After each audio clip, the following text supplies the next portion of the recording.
पूरी रात यहाँ पे दुकान काटने का काम चलता रहा। इनको कोई भनक नहीं लगी, पीछे ही ये रहते हैं। जनक जोशी को दुकान दी थी 10 नवंबर को।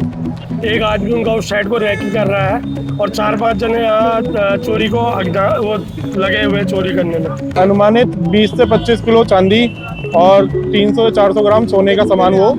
और उसमें जो लोग हैं उसमें से कुछ लोगों के कुछ फोटोग्राफ्स और सीसीटीवी हम लोगों को मिले हैं। शुक्रवार को हम लोग यहाँ से बड़े भैया दुकान बढ़ा के घर पहुँचे थे। आज सुबह जब आके दुकान खोली तो देखा यहाँ पे चद्दर वगैरह लगी हुई थी। उन्होंने इस दुकान से, बगल में दुकान है, ये खाली थी कई टाइम से, इसमें काम चल रहा था 3-4 दिन पहले से। वो बता रहे थे कि यहाँ पे कपड़ों की दुकान खोलेंगे। आज दुकान खोली तो पता चला इस दुकान से उन्होंने रात में दुकान काट के सारा जितना भी हमारा स्टॉक लगा रहता है डिस्प्ले में, सब कुछ उठा के ले गए। लगभग अनुमानित 20 से 25 किलो चांदी और 300 से 400 ग्राम सोने का सामान वो। रुपए में आके तो लगभग 1.25 से 1.5 करोड़ रुपए का नुकसान है। हमने इनसे पता किया था तो आज ये बता रहे हैं कि पहले तो उसने इनसे बोला था कि यहाँ पे चाय की दुकान खोलेगा, फिर बाद में इन्होंने मना किया कि हम चाय के लिए दुकान नहीं देंगे, तो उसने बोला कपड़े की दुकान खोलेगा। पता करने में पता चला है कि 10,000 रुपये उसने इन्हें एडवांस दिया है। किसी भी तरह का आधार कार्ड, कोई भी सत्यापन कुछ इन्होंने नहीं कराया। बिना सत्यापन के इन्होंने उसे दुकान में कार्य करने की परमिशन दे दी, जो कि आज की डेट में कोई कील भी ठोकने नहीं देता। पूरी रात यहाँ पे दुकान काटने का काम चलता रहा। इनको कोई भनक नहीं लगी, पीछे ही ये रहते हैं। तो सबसे ज़्यादा जो शक आ रहा है वो इन्हीं के ही ऊपर आ रहा है। शुभम शर्मा। जनक जोशी को दुकान दी थी 10 नवंबर को।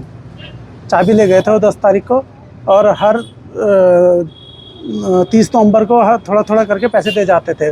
उनने कहा हमें कपड़ों की दुकान खोलनी है, जब हम माल लेके आ जाएंगे तो आपकी दुकान परमानेंट कागज़, आधार कार्ड सब कुछ दे देंगे। अच्छा, तो इस बीच काम चल रहा था, आपने कोई उनसे डॉक्यूमेंट वगैरह नहीं लिया? उस टाइम मालिक थे ही नहीं, वो थे काम वाले। किसको दी थी आपने दुकान? जनक राज जोशी को। कहाँ के थे ये बताया था उन्होंने कुछ? ऐसा कुछ नहीं, उन्होंने कहा हल्द्वानी का हूँ।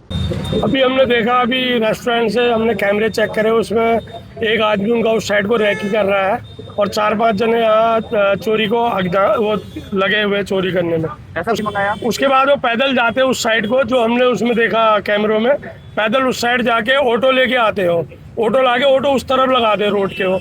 उसके बाद यहाँ से उसमें एक बार ऑटो में उन्होंने एक थैले में सामान रखा, उसके बाद दूसरा एक हैंड में, हाथ में फिर सामान लेके जा रहा है और रोड के उस तरफ ऑटो से वो चले गए। उसके बाद चोरी जो एक थैला तो कुछ भारी ले जा रहे हैं, उसमें पता नहीं अब क्या क्या होगा, मतलब 2-3 बैगों में ले जा रहे हैं। एक्चुअली इससे पहले कोई मेरे टेन्योर में अभी तक चोरी की घटना ज्वेलरी शॉप में अभी संज्ञान में नहीं आई है। अगर आप ऐसा कुछ बता रहे हैं तो उसको हम लोग वेरीफाई करा। अब बहुत बेसिक है, अभी स्टार्टिंग ही है ये। जो भी फैक्ट्स आते हैं उसके हिसाब से अग्रिम कार्रवाई इसमें की जाएगी। फिलहाल ये जो वादी हैं श्री रजत शर्मा जी, इनके द्वारा सूचना दी गई थी, तो उस पर हम लोगों ने अभी निरीक्षण किया है घटनास्थल का।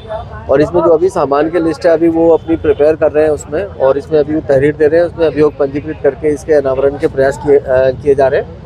और इसमें टीमें ऑलरेडी हम लोगों ने गठित कर दी है। FSL टीम भी मौके पे है, और हम लोग जो डॉग स्क्वाड है उसको भी हम लोगों ने बुलाया है। एविडेंस कलेक्शन हम लोग कर रहे हैं। इसमें प्राइमा फेसी यही चीज़ अभी तक प्रकाश में आई है कि इनके बगल में ही एक दुकान थी, जिसका बिना वेरिफिकेशन किए उन्होंने दुकान को रेंट पे दिया, और उसी दुकान से इसमें जो है सेल लगाई गई है। तो पहले भी हमारे द्वारा ये बताया गया, लगातार निर्देशित किया जाता है कि बिना सत्यापन कोई भी किराएदार या नौकर इत्यादि न रखें। उनके द्वारा कोई भी आपराधिक घटना जो है कारित की जा सकती है, और इसमें जो है बड़ा नुकसान हो सकता है। सर, लोगों का कहना है कि जो सत्यापन अभियान है पुलिस का, वो बनबुलपुरा में सिमट के रह गया, जिसकी वजह से इतना बड़ी घटना हल्द्वानी क्षेत्र में ये हुई है। नहीं, बेसिकली ये जो है ये अभी रिसेंट की घटना है। मात्र 10 नवंबर को ही इन्होंने, इनकी डील उनसे स्टार्ट हुई रेंट पे देने की, और बिना कोई वेरिफिकेशन कराए, बिना लोकल पुलिस को या बिना किसी को सूचित किए ये उनसे रेंट वगैरह लेते रहे। और उसमें जो लोग हैं उसमें से कुछ लोगों के कुछ फोटोग्राफ्स और सीसीटीवी हम लोगों को मिले हैं, और हम लोग उस पर आगे काम कर रहे हैं। उम्मीद है इसमें जल्दी सफलता मिलेगी। सर